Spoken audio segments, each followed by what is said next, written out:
Diocese de Jundiaí nas eleições municipais de 2024. O nosso convidado é Silas Alves Feitosa. Ele é candidato a prefeito de Jundiaí pelo PRTB. Silas Feitosa tem 51 anos, é casado, pai de um adolescente de 17 anos, morador do bairro da Vila Arens. Estudou nos colégios Conde de Parnaíba, Siqueira de Moraes e Ana Paz. É cientista social, tem pós-graduação em comunicação e é professor universitário. Lecionou em algumas faculdades da cidade na área de economia e ciência política. Na política de Jundiaí, começou a atuar no início dos anos 90. Trabalhou na Câmara Municipal de Jundiaí, no Executivo Municipal, na Assembleia Legislativa do Estado de São Paulo e na Câmara dos Deputados em Brasília. Foi o gestor da Escola de Gestão Pública de Jundiaí. Em 2020, foi candidato a prefeito de Jundiaí. Silas Feitosa, seja muito bem-vindo. O que lhe motiva a vida política, a vida pública? Padre Silvio, muito obrigado pelo convite. A política está no meu sangue. Desde que eu me conheço por gente, a política faz com que eu me motive. Eu nunca quis ficar assistindo as coisas do conforto da minha casa ou da minha vida particular.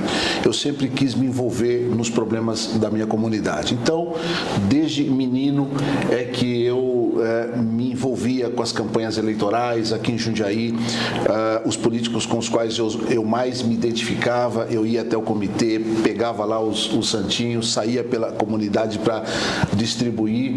E a minha carreira na vida pública foi começando assim, passo a passo, e motivado principalmente por esse desejo de transformar as coisas e de ajudar a minha comunidade a prosperar. Então, desde sempre eu tenho o sangue voltado para a política pulsa nas minhas veias. Na opinião do senhor, o que Jundiaí tem de melhor? Olha, a localização geográfica de Jundiaí é privilegiada. Nós estamos no centro do Brasil, praticamente, o centro econômico, financeiro, é uma região muito pujante. E Jundiaí está próximo a Campinas, a São Paulo, aos grandes aeroportos, temos praia aqui pertinho, não é? Temos também aqui o interior de São Paulo, que é maravilhoso. Então, Jundiaí, ela se destaca por esse posicionamento geográfico, é o que eu destaco nela. Toda a comunidade, todo o bairro, toda a cidade tem os seus desafios. Na opinião do senhor, quais são os maiores desafios para a cidade de Jundiaí? A cidade precisa redirecionar o governo. Eu digo que as prioridades em Jundiaí hoje estão trocadas. Quem tem muito está sendo agraciado com muito mais e quem tem pouco está perdendo ainda mais. Jundiaí é uma das cidades mais caras do Brasil para se viver e esses altos custos de vida, sobretudo os aluguéis, estão expulsando as camadas mais humildes da população.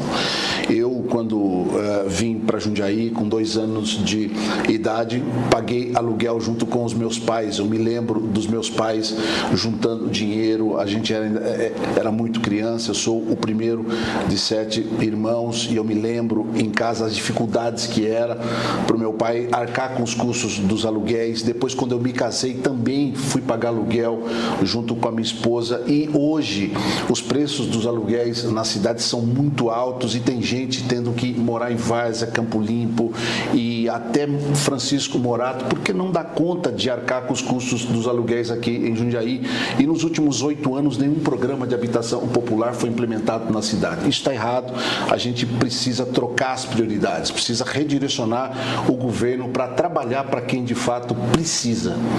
O senhor já até falou de prioridades e essa é a nossa próxima pergunta. Caso o senhor seja eleito próximo prefeito de Jundiaí, quais serão as prioridades do seu eventual governo?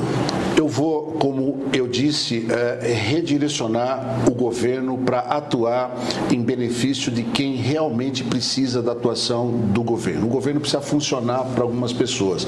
Jundiaí é uma cidade muito rica e tem uma parcela da população que, felizmente, não depende das ações do governo. E isso é muito bom, eu fico muito feliz com isso. Mas, para uma parcela muito grande, se a prefeitura não funcionar, a vida fica muito dura, muito difícil. Então, eu quero priorizar programa de habitação popular, combate à criminalidade. Hoje, em alguns bairros da cidade, a vida está muito dura.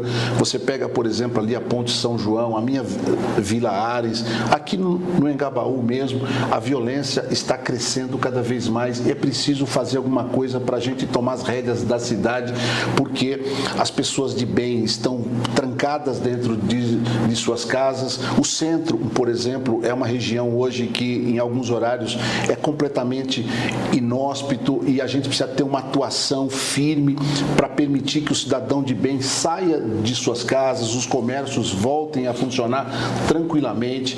Então, a segurança pública também vai ter um olhar generoso da minha parte. Habitação popular, a saúde, hoje se espera demais por atendimentos médicos. Eu falava com uma senhora ontem lá no Jardim do Lago, ela dizia: Silas, eu estou à espera de uma cirurgia há 6 meses e o hospital não me chama. Isso é inadmissível, inaceitável numa cidade tão pujante, com muito dinheiro como a nossa.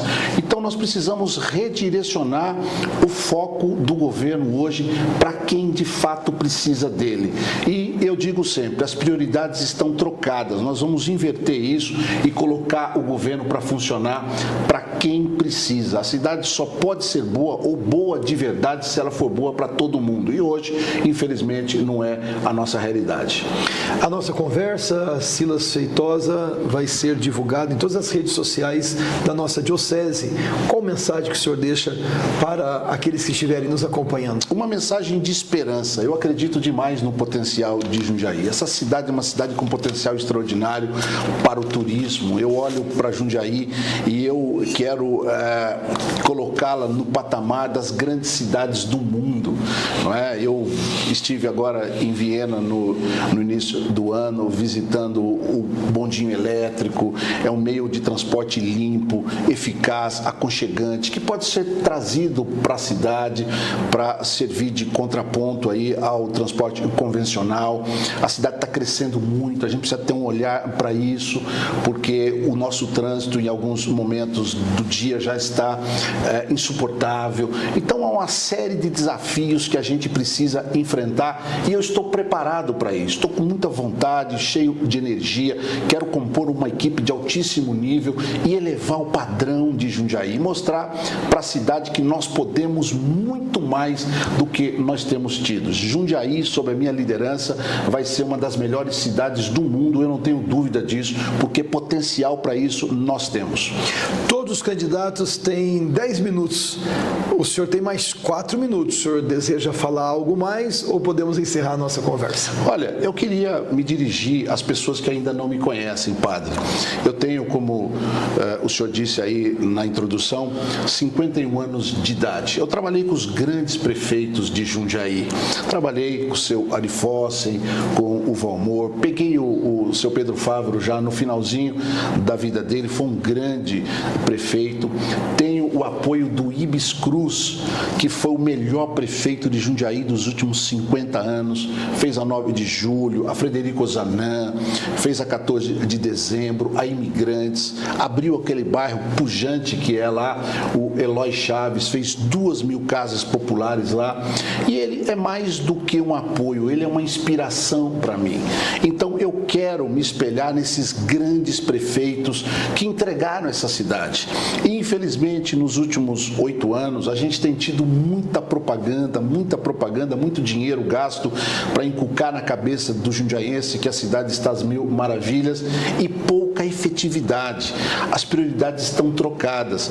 Esses dias eu visitava aqui um dos parques que foi construído recentemente pelo atual prefeito e eu me pergunto, um parque do lado de outro parque quando a cidade não tem moradia popular para quem precisa. As pessoas precisam ficar em Jundiaí e eu me sinto muito entristecido quando eu ouço depoimentos de pessoas que tiveram que ir morar em cidades vizinhas, a vida se desarranjou inteira, um transtorno grande, a pessoa ama essa cidade e tem que ir embora porque não consegue bancar o custo de vida que Jundiaí hoje representa. Então, essas coisas é que me motivam e que me faz vir para a vida pública. E eu senti na pele esses problemas. Eu não ouvi falar, não foi num curso de ciência política que eu tomei conhecimento dessas mazelas, eu vivenciei. Sou filho de um pedreiro e de uma faxineira. Então, eu conheço a realidade das camadas mais humildes da população e é isto que me enche de motivação e de vontade de fazer com que Jundiaí seja uma cidade boa para todo mundo, né? Então, eu deixo aqui o meu pedido para que as pessoas me conheçam, para que as pessoas entrem nas minhas redes sociais, conheçam o Silas Feitosa e para que não fique aí a impressão de que nós temos uma ou duas candidaturas apenas. Há opções e boas opções para a cidade. E eu espero que Deus nos ilumine e que a cidade faça uma boa escolha e que no próximo ano, se for da vontade de Deus, que eu seja o prefeito de Jundiaí, que eu venha a ser um grande prefeito e que eu cumpra com aquilo que está no meu coração hoje, que é um desejo muito forte de trabalhar para quem precisa de verdade. Eu quero, em nome do nosso bispo, Dom Arnaldo Carvalheiro Neto, em nome do setor de comunicação da nossa diocese, entregar para o senhor uma cartilha de orientação política produzido pelo Regional Sul 2 da CNBB, da Conferência Nacional dos Bispos do Brasil, sobre as eleições municipais de 2024. E desejo que, de alguma maneira, colabore com o senhor também. Muito obrigado, candidato padre Silas Feitosa. Deus abençoe o senhor, viu? Amém. Um abraço. Amém. Obrigado. Amém.